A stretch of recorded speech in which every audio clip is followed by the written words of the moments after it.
I will listen in. Thank you. Great. All right. Hello, everyone.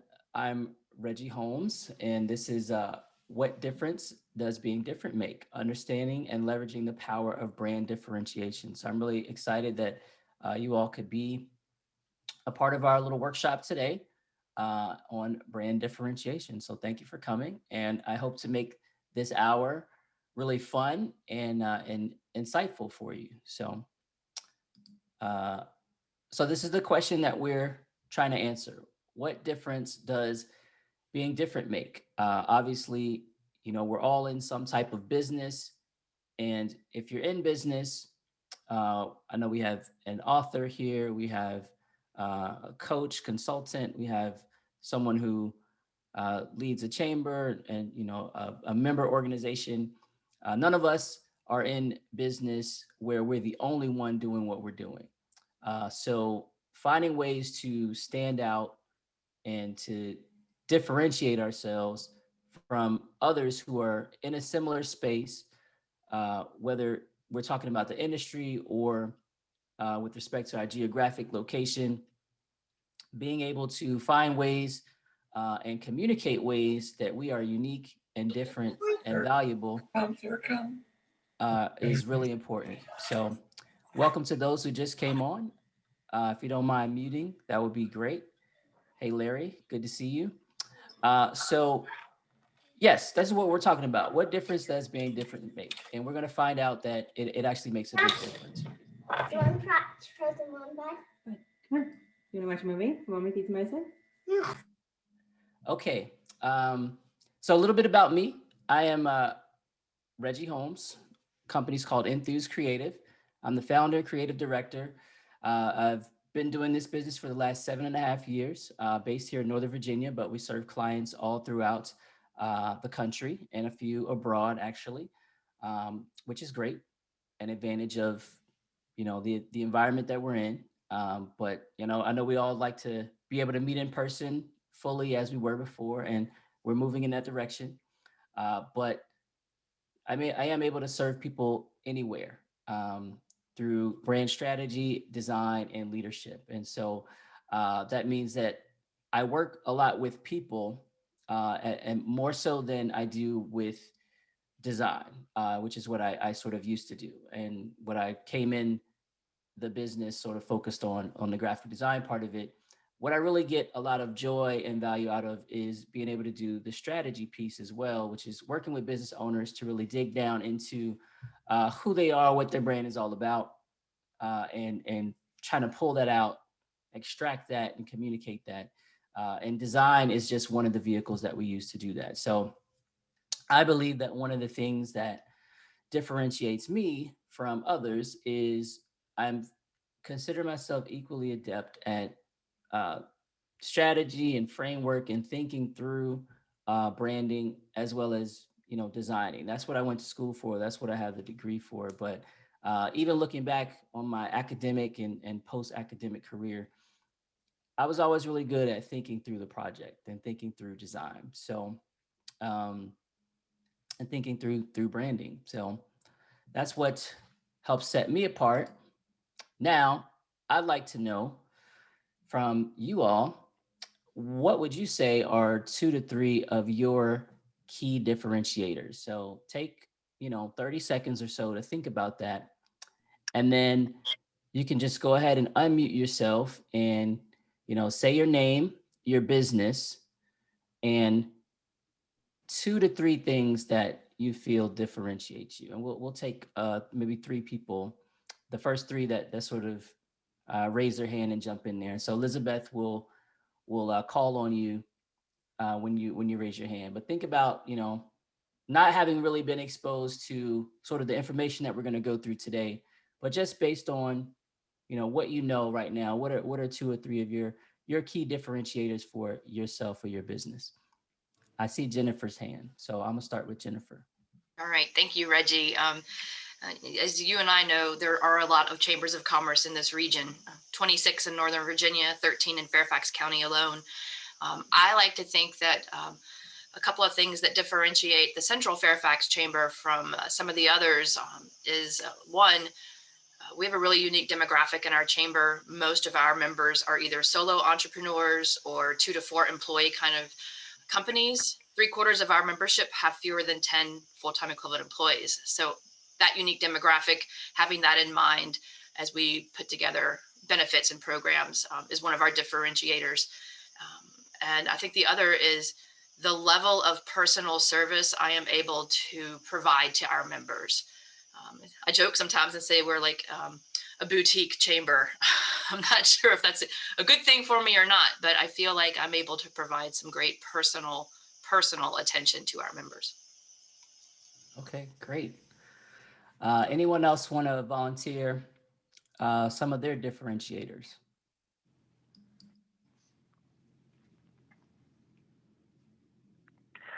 Well, I'm at a stoplight here, so it's probably a good time for me. I could jump in very briefly, Reggie, and that is, I guess, in my book writing and article writing, I synthesize a great deal of information, and it's nonfiction, and so there's a lot of different points of view and just some fairly detailed information to try and pull together. So I'm pretty good at synthesis at this point. And then I try to boil it down and articulate it in a unique way that puts my spin on it. So I don't know what the word for that is necessarily, but I'll just say articulation. And quite frankly, that's why I've enjoyed working with you on the creation of the website, is because you're very good at hearing where your customers are coming from and creating something that's appropriate to what they're after. And that's also a form of synthesis and articulation. So I'd say those are mine too. Great. Thanks, Mike. I appreciate that. Anyone else want to take a stab at, what 2 or 3 things that differentiate them? All right. Well, think. Design background too, going back a few years earlier than you. Then I spent 10 years as a teacher. So I saw kids from an inside point of view as opposed to outside. Began to see some of their, in their case, lack of motivation. And my desire then was to make some effort to change that situation. Yeah. That's kind of where I'm coming from. Okay. Very good. All right. We'll let Bernie go. Then we'll transition. So. I think this is a really good question, Reggie, because I never really thought about it in these terms. Most of us are just who we are, and we don't see it as being anything different or special. But I think, I haven't answered the question. I think I'm a visionary. I think creative thoughts and ideas, I think is one of my differentiators. I am able to actually get things done. So I'm a tactician as well as a strategist. I actually can do the things as opposed to just having the ideas and not being able to implement. And I don't know if it's necessarily differentiated, because I think most people are passionate about what they do, but I think I have a level of care and commitment that I find is a little above and beyond what I see of most people. Great. Well, that was excellent. Even if you didn't share, I want you to be thinking about what 2 or 3 of those differentiators are, and how that might change by the end of our time together. So we'll move on. All right. So our goals and objectives for today is first to define, what is brand differentiation, and second, to talk about why. Why is it important and valuable for your small business? And then thirdly, how can we use it in your business to create growth? And this is really important because, again, we're all in an environment where there's a lot of competition. So first, we'll start off with the what, kind of defining what brand differentiation is. And you can read the definition here, but the key idea is that these are going to be attributes and functions of your business or your brand, and they're things that separate you from market competitors. And you can look at competition a couple of different ways. This is not necessarily people that you know are out to get you. Your competitors aren't out to get you in business. You know, we're all trying to secure opportunities, and the reality of the market is that consumers have a lot of choice, and so we have to position uh, our offerings, our brand, in a way that makes us the only choice, the best choice for the market. And what you're trying to do is create that advantage of enhanced value. So if I work with this particular person, I'm going to have a better result.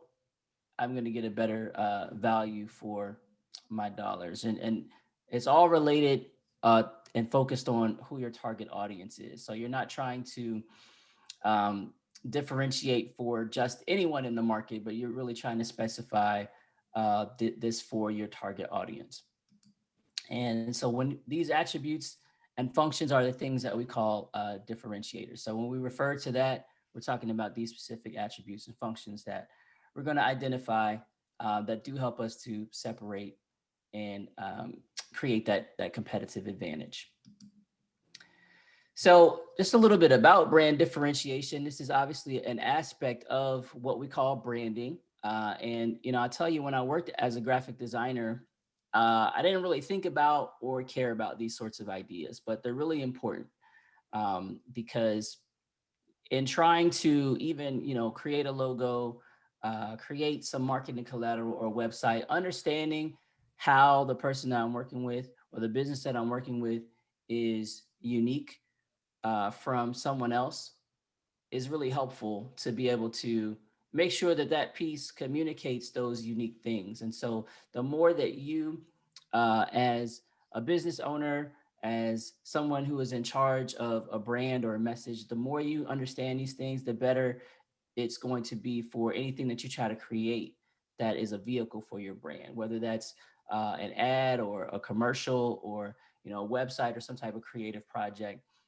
Even in thinking about partnerships or other organizations that you might work with, being able to understand and communicate what's unique about you puts you in a much better position to be able to, um, you know, show and compel others to want to work with you. So um, it's really valuable. It's important to think about, even if it's not necessarily something that you thought about before. But so brand differentiation, both strategic and tactical. I think that's why I gravitate toward this topic, because it's not just something that you think about.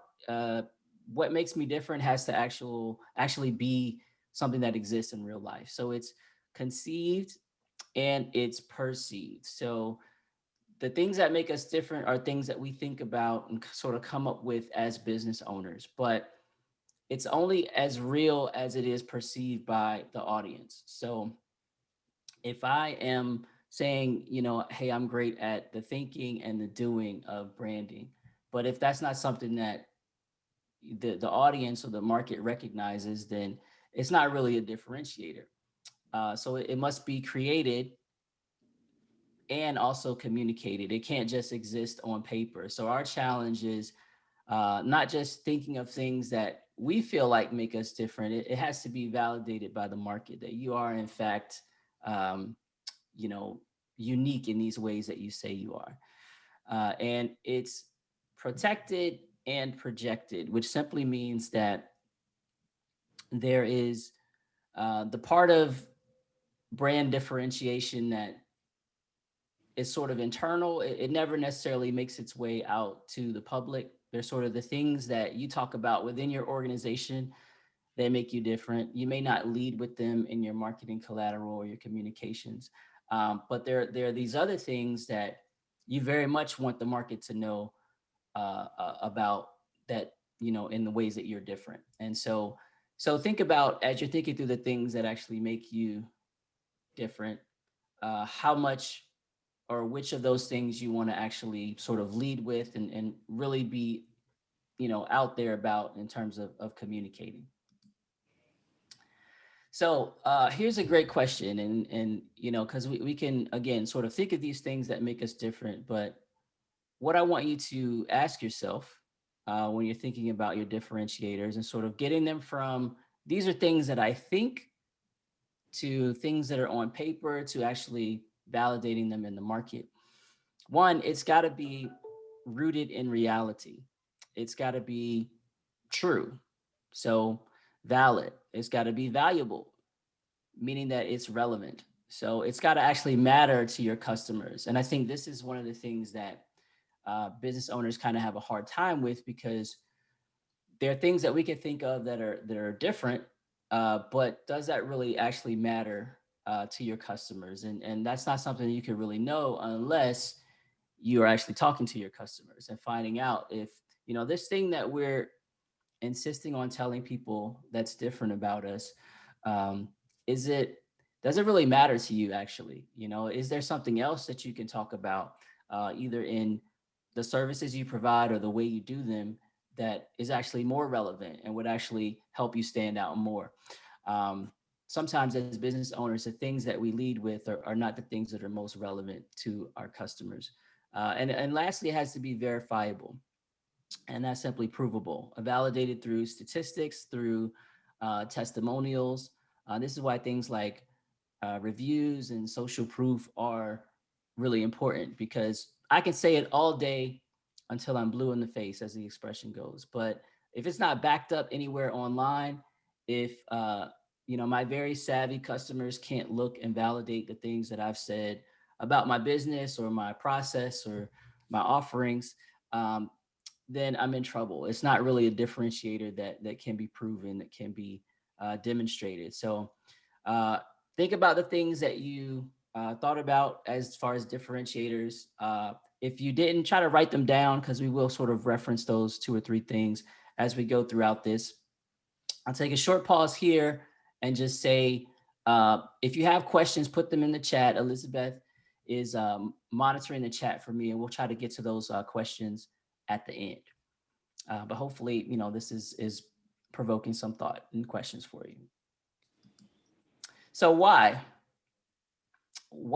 brand differentiation? Why is it important to spend some time as a business owner, as a brand steward? Why is it important to spend some time thinking about this? Why does it even matter? As we asked in the beginning, what difference does it make? Well, this is how your market is.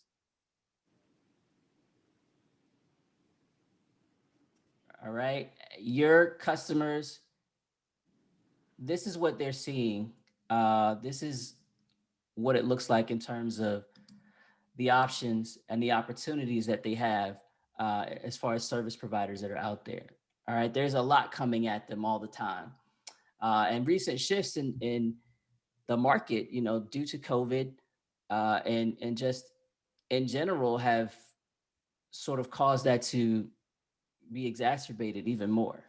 So it's exposed things and also, you know, just sort of demonstrated that there's a lot happening. There's a lot of options that people have as far as where to go for services. And, you know, some markets have contracted, some have expanded. Um, but as I like to say, the things that set you apart in March 2019 or April 2019 are not necessarily the things that set you apart in April 2021. All right. A lot has happened. Industries have changed. You know, whole industries have been reshaped kind of on the fly. Um, I think about hospitality and, you know, restaurants, for example. But whole industries have changed. Methods of delivery have changed. Expectations of customers have changed. So everything is in a state of change. And so it's really important to think about what actually sets us apart now. Maybe, you know, you had a novel delivery method in, you know, pre-COVID times, but now maybe the industry has caught up, or what was unique and different then is sort of what customers simply expect now. And so there's got to be something else that you're using to differentiate yourself. So because of being so much change in the market, that's a a key reason why this idea of looking at differentiation is even heightened in importance. You know, understanding our differences, our differentiators, it keeps you operating in your strength areas. You know, as we mentioned, changes have happened in industries.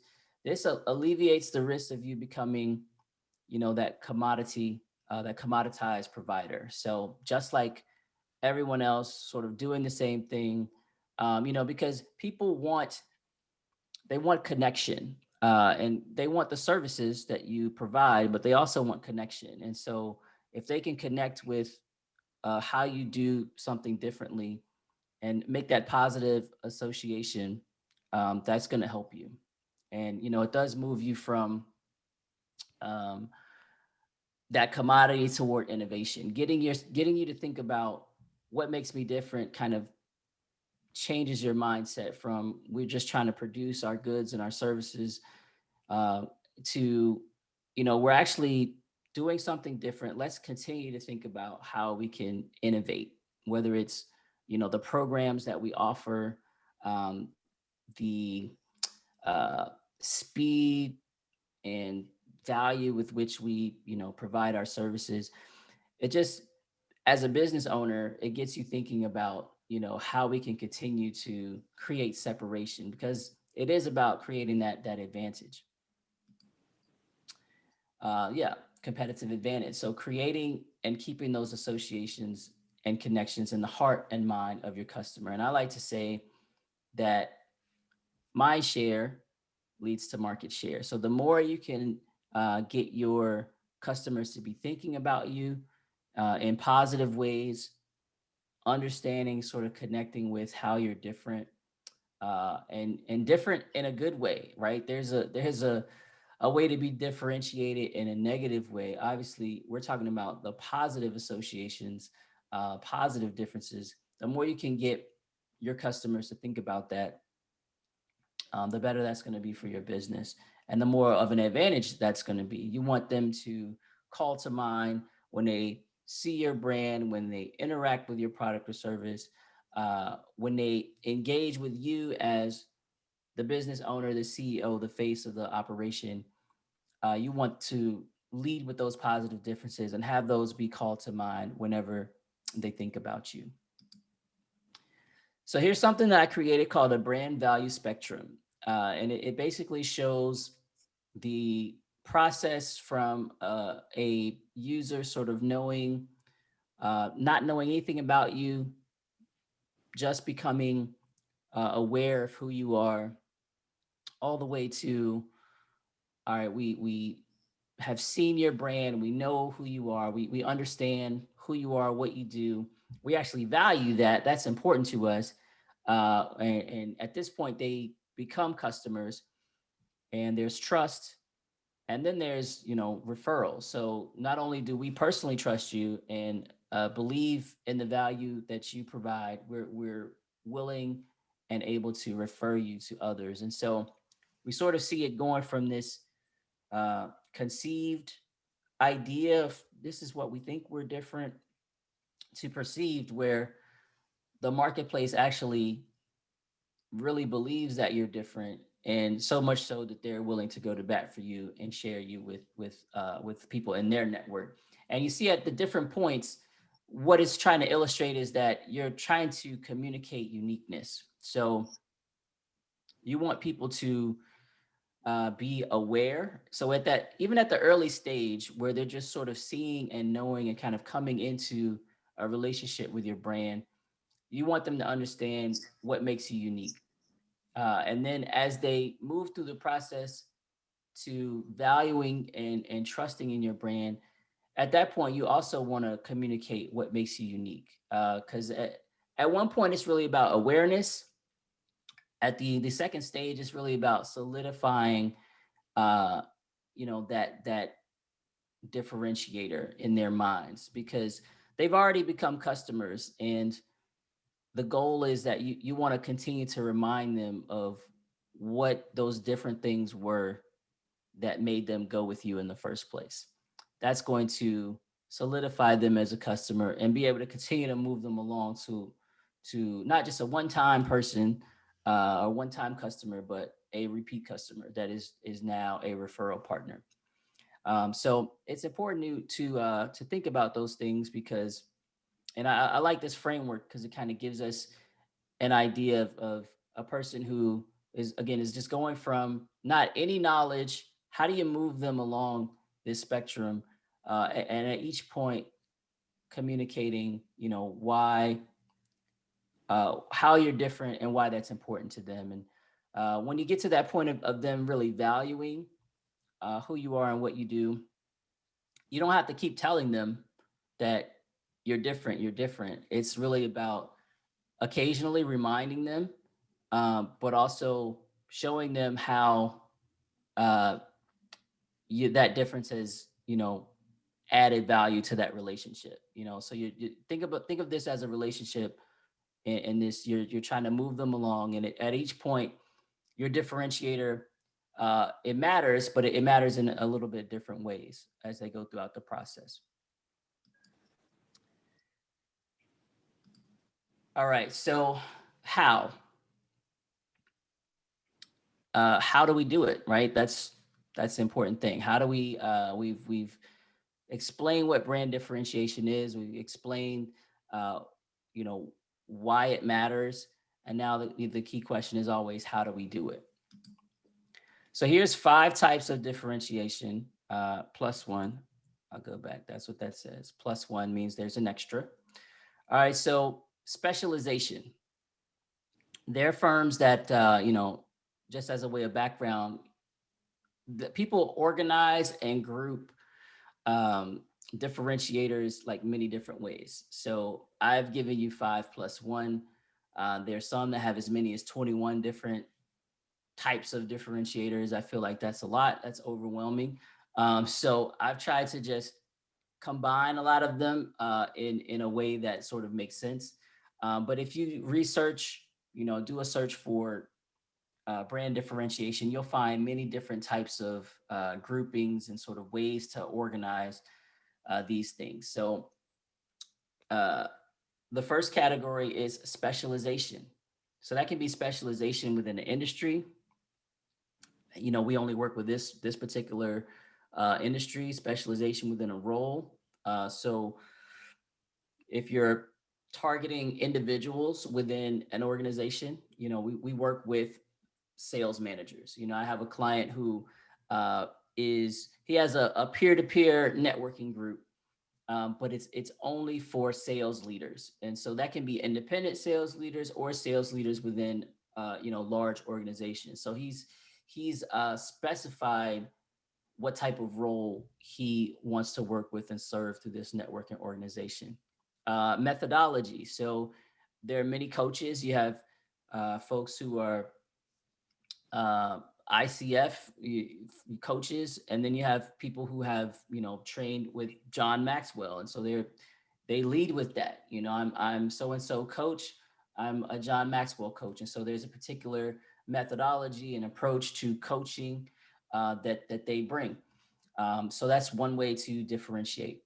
Exclusivity within a market. So specializing in working with a particular segment of a market. So there, people that, hey, I only work with top 5% or, 7-figure coaches or, folks who have national or international practice. So even within a large, group that you identify as your client base, there can be exclusivity and specialization within that. So these are all things that you can think about. Again, they may not necessarily apply to your situation, but they're just different ways to frame differentiators. The second is, experience, expertise, exclusivity. So this can be technology or tool, that you have people who are Google partners. And so that means that they have particular expertise, certification in working with Google tools. There are other tech tools and things like that that are out there. So that's one way. audience insight, they've worked exclusively in a practice area or with a particular audience, they typically is an X amount of years. So, if they are, again, coaches, but let's say they're coaches just for, um, people that have a particular issue, right? People will lead with that. So again, there's many different types of coaches. We have a particular focus on people who have experience with starting and exiting a company. So we help those types of CEOs or those types of executives. Similarly, years of experience in a practice area. We've served independent doctors for 25 years. So that's a differentiator. And again, these are all things that you would be able to verify, validate in some way. Serving a particular client, that's the sort of thing that would be backed up with testimonials. If you're like connected to an association, you may be the go-to person for that association as it relates to a particular industry or segment. And then proprietary data. Do you have access to some type of unique surveys or research that is only available to you, or perhaps to people that you license it to? Next is affiliation, association, or access. So it's all about connection. Our company is part of this brand, either a real relationship, an actual entity relationship, or just a loose association. We're a part of this group. We see this in a lot of times with hospitality and things like that. Like this hotel is a part of this family of hotels, or this chain of organizations. So special relationships with particular clients, and then networking opportunities. If you work with us, you'll have the opportunity to connect you with other people. I think about chambers and member organizations and things like that. That's a lot of the appeal, is that that they all kind of work together in different ways. And so if you join one, it's not like you're necessarily joining all the others, but that's your opportunity to connect and network with all the others. So think about how you can leverage that as a differentiator. If you are an independent person or working independently, are you able to bring access to other industries or to other professionals, even though you're a solo entity? So that's something that can differentiate you. And similarly is community. So what I see a lot now is that people are, they buy a course or a coach or a consultant, and they get the community. So, hey, here's my Facebook group. You get to be a part of my Facebook group, my LinkedIn group. And there's, X amount of people that are part of it. There's engagement, there's activity, and even opportunities that come, through being a part of the community. So that's really a newer thing, because especially in the time that we live in, where there's not as much engagement, people can't get out and just sort of take part in different things.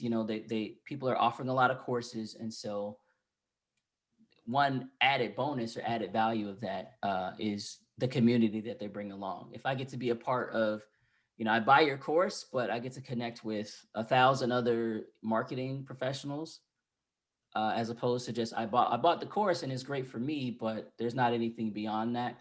People have figured out that extending the value of the course is a great way to differentiate themselves. So specialized platform or program, am I going to get access to something that is not everybody has? And then membership, and the idea of membership is that ongoing value. I joined once, but I'm allowed again to be part of the community. and I get certain benefits that are extended to me over a period of time because I'm a part of the community. So that's something that I see as being increasingly popular and going to continue to be popular. So brand and customer experience. How can you personalize or customize the experience for people that are being served by your product or service? You know, your method, is it done with you or done for you? Or are there options? You know, I think about particularly with things like website design, other creative services. What I've seen people doing is, hey, we have a package where we do it with you, and then we have another package where we do it all for you. And people are savvy. They like having those options. You know, particularly small business owners. Sometimes they just want somebody to take care of all of it. Sometimes they really want to be part of the process. They want to co-create. So you know, however you choose to deliver your services, that can be definitely a way to differentiate. You know, white glove service, very high touch, very personalized, very customized, um, very boutique. I think Jennifer was talking about that. So that's one way that you can differentiate, because there's sort of what I expect, and then there's kind of going above and beyond. You know, how much do you teach and train as part of your delivering your services, or is it hey, they've got to kind of walk it through, and it's self-paced. Some people want self-paced, self-guided. Some people want hand holding. Hey, walk me through it. And then your model, obviously. Do you have fixed price? Do you have hourly? Do you have value-based pricing? You know, how do you actually do what you do? But with the idea that people are looking for a refined, enhanced customer experience in this day and age where there is so much competition and people have a lot of places to go to get information, to get services. How can you do what you do a little bit differently to set you apart? And the bonus one is your values. And this is something that is fundamental, but it's not something that we always think about. So, you know, strong identification with principles or beliefs.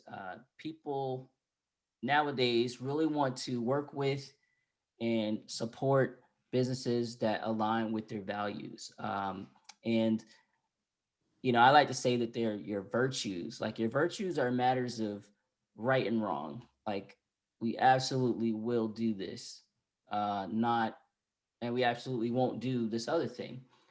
Everybody sort of has values like, hey, you should be honest. You should not steal from your customers. Like, yes, but uh, I like to advocate advancing beyond just values to the idea of virtues. Like this is an absolute high standard for us. We do this in everything that we do, and here's how it, you know, flows throughout every aspect of our company. And so the values are important because they influence and determine, you know, who the company is, who you work with, who makes a great fit for us, and who doesn't. And just as a business owner, you want a client who aligns with your values. More than ever, customers want a business that aligns with their values as well. And so if you can communicate those in a great way and sort of lead with those, um, it's going to attract people that are more willing to buy from you and more willing to work with you because there's a fit, there's a match there in terms of values. So that's one that can be forgotten about or not thought a lot about, but think about how you can lead with your virtues or values as an organization. All right, so I want to look at a case study, and this is an opportunity for you to provide some feedback. But New York Life, the company you keep, we've all heard of them, I'm sure. But you know, an insurance provider, financial services company, and so I'm going to show you a few images, and I want you to look at them and let me know what you think they are leading with in terms of differentiators. So this is a well-established, well-known company with a global profile, But just take a look at what they have chosen to communicate, and what that tells us about how they differentiate. All right, so this is their website. Screenshot. I'll leave that up for a little bit just so you can see everything that's there.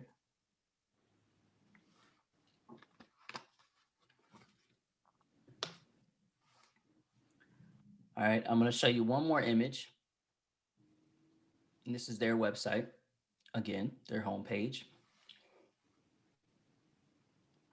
And so I'm going to ask you to unmute and throw out some ideas. What do you see in terms of how New York Life has chosen to differentiate themselves in the financial services space? Anybody want to share some thoughts? It appears to me that they're definitely leaning toward DEI, diversity, equity, and inclusion Mm-hmm. in their outreach to different types of people. Okay. Right. And how might that be different?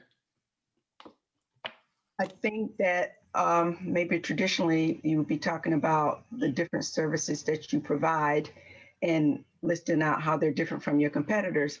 I think their focus is much more personalized, so you can see yourself in some of these images that they're putting out here. So to me, it's kind of personalizing it to, do you recognize yourself here before they even talk about the specific services that might apply to you. Okay, excellent. Hi, Anyone else? Reggie, Howard here. Hey, Howard. Hi, Welcome. really enjoying your presentation. Thank you so much, Reggie. With Bernie's point, I would also, and I appreciate Bernie's point on these images. I would also say it strikes me that there are certain knowns about New York Life's brand being a very established brand and with a lot of history. So it almost seems here that they're trying to kind of transform their brand a bit, showing the public a face of their values that perhaps the public doesn't know, such as inclusion, diversity, empathy, that they're trying to expound on their brand and the consciousness of their brand as it has historically been. So I was just going to add that point. Okay, great insight. Thank you. Anyone else? I had unmuted, but Bernie and Howard just completely said what I was going to say.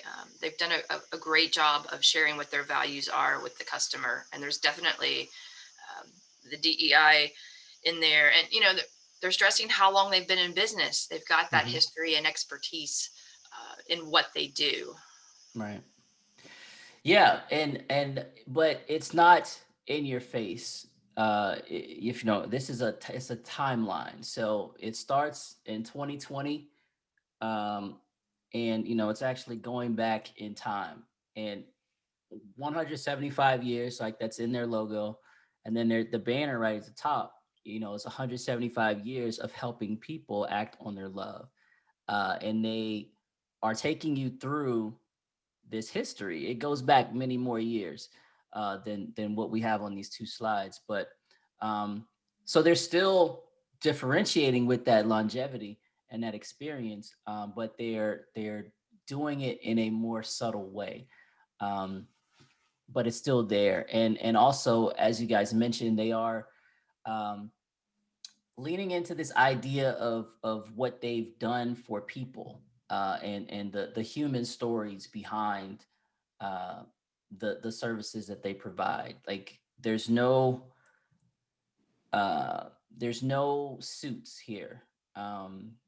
There's nobody that looks like a financial services provider. And they've leaned in on family and love and action, and even a tagline, "We're here to serve.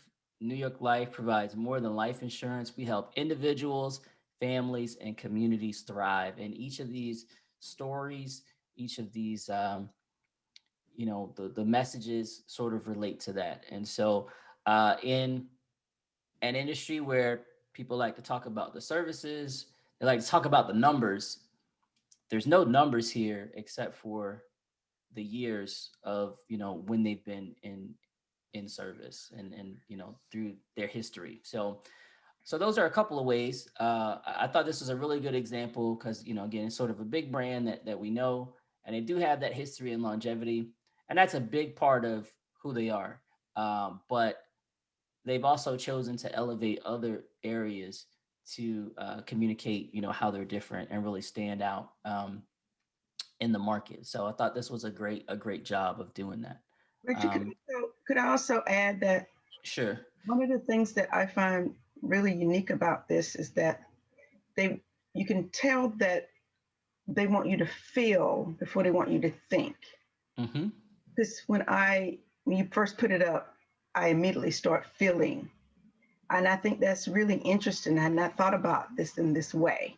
Mm-hmm. Get the person that's coming to the site to feel. Right. Which you don't think about when you think about financial services. And, I need somebody to manage my wealth. And, there's nothing here that screams money and, what we want you to do with it. Like, this is all about, hey, human stories, real people, not in suits. How have we been there? We've been there throughout time. So I know we're at 12:51. I want to leave some time for we're not going to get to our group activity, but that was a great discussion. I do want to, talk about 5 ways to discover and define your brand differentiators. So first up is start with why. You guys have all heard that before. Think about, what's your brand purpose? Why do you exist? What skills did you bring into the market? And what problems did you want to solve when you first started? And that's a great place. So kind of start at the beginning. As you're thinking about today, what is it that, differentiates you, differentiates your business, the way you operate? Go back to the beginning if you're having trouble sort of thinking about that. CX is customer experience. Again, find out from your clients. You need to always be asking them at the beginning of the process of engaging with you, in the middle, and also at the end. What is it that made you want to work with us? Why did you choose us? And always sort of gleaning that type of information about their experience is going to be one of the most helpful things for you as you're figuring out, all right, here's what people consistently say about working with us. Well, that's a differentiator. You now have some verifiable evidence of something that you may have believed it was different, but when your customers and the market is telling you that over and over again, then that's maybe something you can explore even more. So comb through and then combine. We talked about New York Life. They're obviously using a few different differentiators. I would say try to start with 3 strong ones. You may go up to 5, but if you can have 3 really strong differentiators that are valid, valuable, and verifiable, I think that's a great start. And then figure out how you can weave that in through all your marketing and communications. So pay the right amount of attention to your competition. What is not great is just sort of doing a Google search and looking at their website and saying, well, they're doing this, so I need to do this, or I need to sort of say this better. Like, you want to know what's happening in the marketplace, but your goal is not just to be different, it's to be different and better. And by better, we mean in a way that's more valuable to your customers. So you need to sort of know what's going on, but pay the right amount of attention to your competition. You're not just trying to be 1% better than them. Like, you're trying to be the best for your client. And it's really a difference in mindset. And lastly, create a short list, as I said, and then make sure that it passes that 3V test. You want to, start with 3. I think 3 is a good number. So, and then start to build a marketing and messaging platform based on that, based on those 3 that are on your short list. So your turn. How would you revamp your chosen differentiators? I want you to think about that. That's sort of a homework exercise. We don't have time to do this. We're going to talk about Christina's coaching and consulting. This is a fictional practice. That was for our breakout room. But you will get the deck and you'll be able to kind of work through that exercise yourself. So what difference does being different make? It makes a huge difference. And you know, it touches every part of your organization, your staff, your operations, your competitors, and your customers. So there's nothing that is kind of untouched by this exercise of really figuring out, you know, who we are, uh, how we're different, and why that matters. Uh, Once it's carved out, it must be carried out. So doing the work to sort of figure out, well, why and how are we truly different?